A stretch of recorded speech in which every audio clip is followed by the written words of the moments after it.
Hello, everyone. This is Suzanne at the Gospel Truth. Welcome back. We are in the book The Master Potter by Jane Austen. When we left off yesterday, Forsaken had been accused of stealing Madame's brooch. Of course, the mayor that she had rejected his advances told her he was going to ruin her, and he planted the brooch under her mattress, which was found, and now Forsaken is going to be speaking out on this. So we're going to get started right away, and then we'll chit-chat a little bit. I've been framed. Forsaken yells back toward Madame as the chief of police drags her away. I've been framed. The mayor said he'd ruin my reputation if I didn't let him have his way with me. That's what this is all about. He's behind all this. Madame's wounded expression now hardens to stone as she storms toward Forsaken. First you steal my jewels, and then you accuse an honorable man, my friend for over 30 years. How dare you? Who do you think you are? I want you out of here right now. You're lucky I'm not pressing charges. I never want to see you again. Sometimes when people have friends for 30 years, 25 years, and something horrible is said against them, they will fight to the death for their friend. And I think that's why a lot of people don't come forward in these situations, because it's like, who's going to believe me? Who's going to believe me? Madame returns to the dining room as her friends gather to comfort her. Mayor Lecherous makes his way through the crowd and gently puts his arm around Madame. You know her background. Her dad's an alcoholic, and she's halfway there. What can you expect? Just as the village clock strikes midnight, Forsaken is roughly thrown onto the cobblestone pavement outside the inn. She falls hard against the wet street, cutting her face and scraping her hands. People she had thought were her friends are now standing on the porch, pointing to her and hurling insults. Humiliated, Forsaken runs as fast as she can to get out of the condemning eyesight of the crowd and away from the jeering voices. After several blocks, one of her sequined high heels catches in the cobblestone street and sends her sprawling. She pushes herself to a sitting position and looks at her stinging palms. They are scraped and bleeding from the hard landing on the abrasive surface. She looks at her shoes. One heel is broken off completely, and the other shoe is marred with a wide streak of black dirt. Oh, my beautiful shoes. She takes them off and clutches them to her chest as she limps along.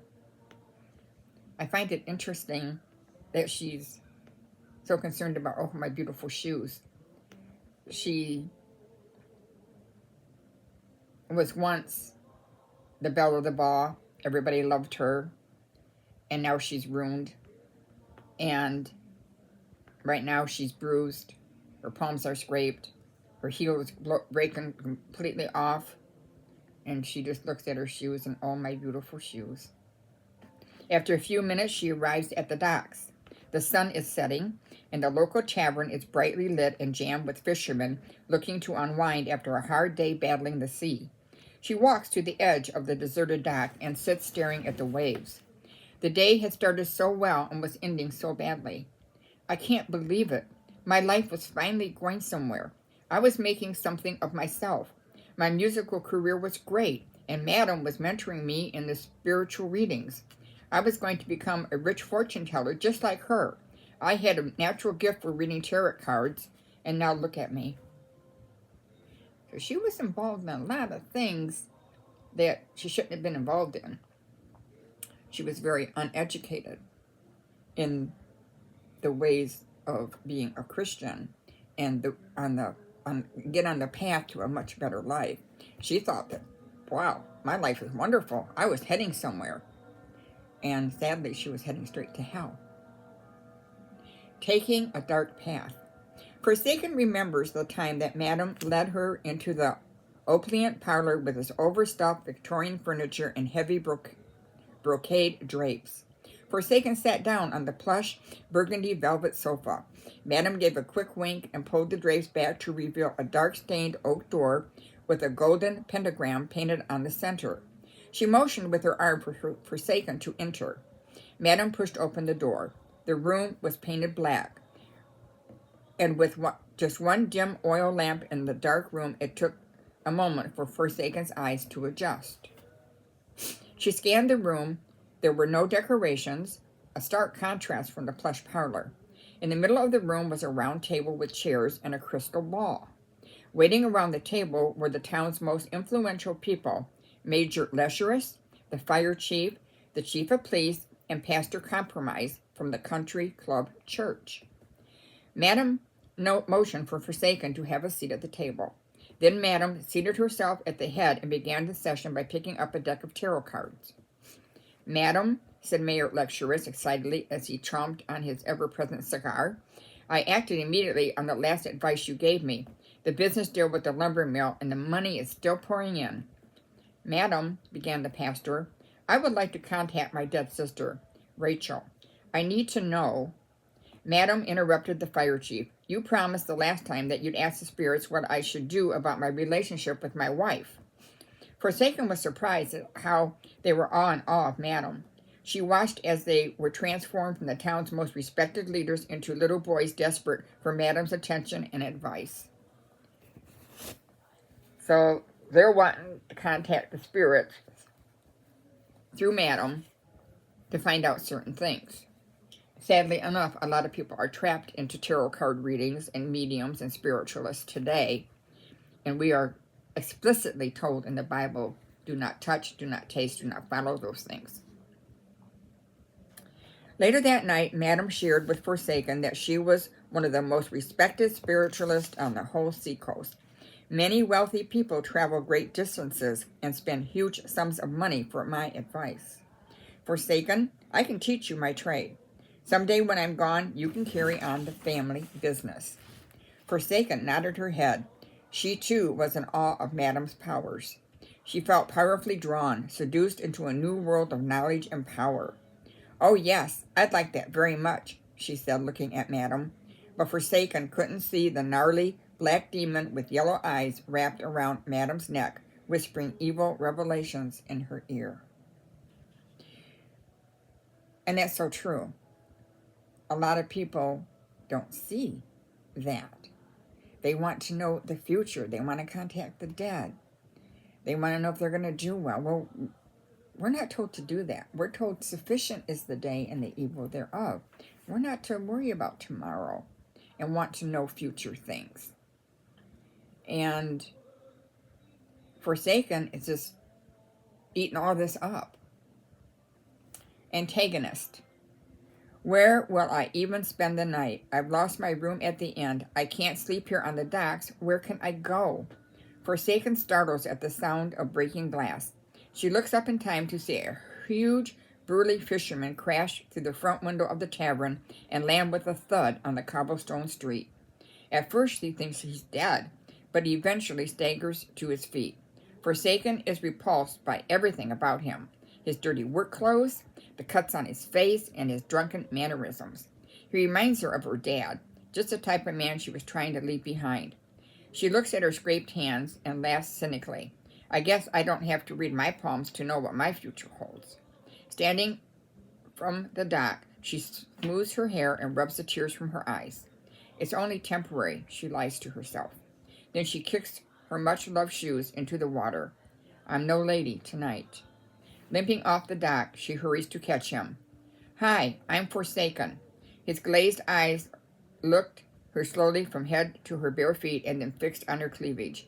I'm Antagonist, he slurs, putting his arm around her waist. Doesn't sound like a very good companion to me.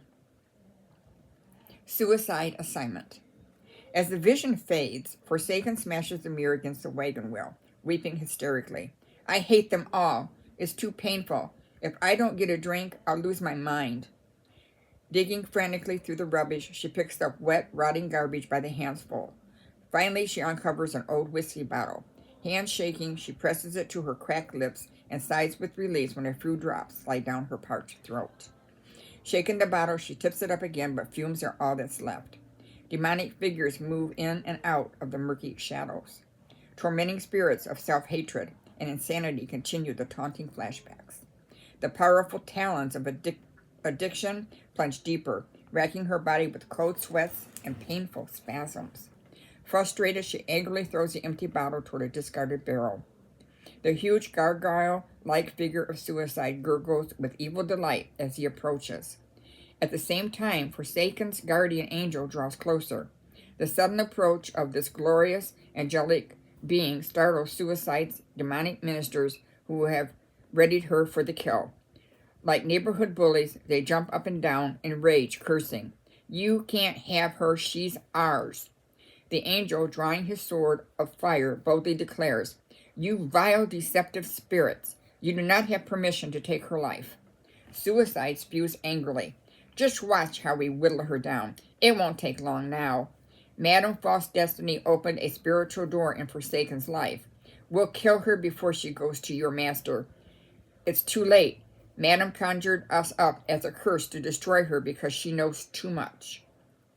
You deceiver. Your power is not as great as you portray. She has free will and a prophetic destiny that will wreak havoc on your kingdom. Taking a shofar from his golden belt, he trumpets a war cry throughout the field. Warring angels position themselves as pillars of light, waiting orders from the Father. Under the prayerful gaze of the angel, the trembling, sniveling demons slither toward Forsaken. Maybe we don't have the authority to kill her, but watch us convince her to take her own life.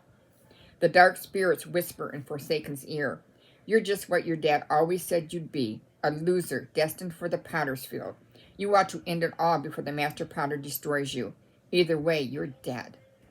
As the foul demons speak the words into Forsaken's ears, she speaks them aloud simultaneously with evil, choreographed precision. Hysterically, she sobs. What's the point of living? I've lost everything anyway. I should just die. I don't want to be hurt anymore. Nauseating terrors turn into dry heaves as hallucinations and tormenting voices plague her mind. Valiant speaks tenderly to Forsaken, and the atmosphere becomes charged with hope. There is one who loves you and can save you. Cry out to the Master Potter. It's never too late. His gossamer wings glow with resurrection power as a shining angel opens his mouth, and deep intercessory groans rise in the heavens on Forsaken's behalf. Realizing heavenly reinforcements are on the way, Suicide quickly slithers around Forsaken, coiling his snake-like body around her wounded spirit like a python, seeking to crush her will to live. Clutched in this serpentine embrace, she yields to his fiendish venom and gives up all desire for life. The snake rasped. Master Potter will just destroy you in the mountain of fire. Get it over now. Fall on that rusty knife over there. Just one brief moment of pain and then everlasting peace. Okay. We're going to leave off right here. What will she do? Will she listen to the voice of these demons in her ear? Or will she listen to her guardian angel? Will she make the right choice? Pretty good so far, right? Yeah, I know. All right, tomorrow when we come back on, we're going to do Chapter 6, The Challenge. Satan enters the throne room. Master Potter responds to the accuser. Have you seen Forsaken? I hope you've enjoyed our reading today. Joanne, I know you have hardly expressed your excitement about this book. It is very exciting to be on this walk with Forsaken. And as time goes on, I think more and more we're going to relate to her in many different ways. All right, that's it for our reading for today. I am working on a baby cocoon. I've got it halfway done. I'm going to try to get it finished up today. I made one quite a while back. I think it was a year ago, almost a year ago. And turned out beautiful. And I'm making one for our physical therapist reception. Ella is her name. She's going to have a baby hopefully in November, maybe sooner. She is having some preeclampsia and some issues going on. She's got, what do they call that? You get diabetes when you're pregnant. And she has to monitor that with insulin. She's not been feeling well the past couple of days. So I do ask your prayers. Her name is Ella. And that her pregnancy continues and she has a healthy baby in a month and a half. And that everything goes well for her. All right, I'm going to let you go now. I've got several things I want to finish up today. And Lord willing, I will be back on tomorrow, and we will read further in our book. Take care, everyone. Bye-bye.